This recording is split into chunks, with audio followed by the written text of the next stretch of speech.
Une situation insupportable pour les civils et plus particulièrement pour les enfants, que ce soit en Israël, en Iran, à Gaza, en Ukraine. L'an dernier, la violence contre les enfants lors des conflits armés a bondi de 25%.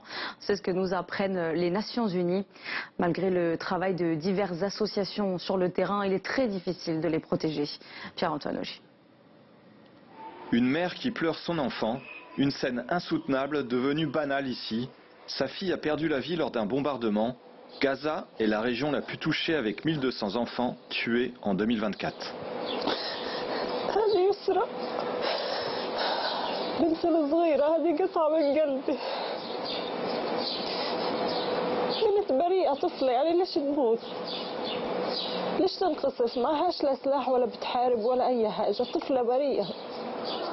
Selon le rapport de l'ONU, Organisation des Nations Unies, les chiffres sur les enfants morts dans les zones de conflit sont accablants.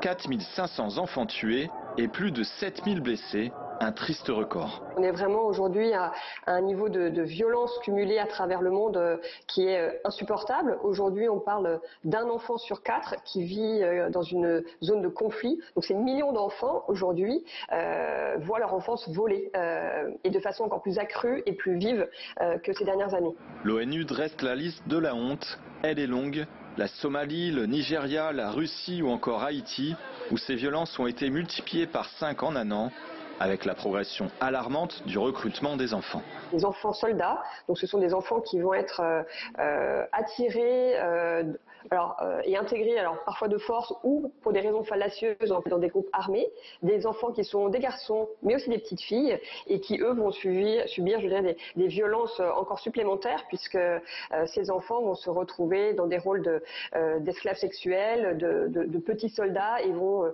être coupés de leur famille pendant des années. Derrière chaque chiffre, ce sont des vies brisées. La mort de ces enfants n'est pas une fatalité. Les États peuvent décider de mettre en place des couloirs humanitaires sécurisés. Les États peuvent décider de favoriser le soutien psychologique des enfants. Voilà, il y a des choses qui sont possibles, c'est une question de volonté. Le monde regarde sans vraiment agir, mais la sonnette d'alarme est tirée et les États doivent aujourd'hui prendre leurs responsabilités.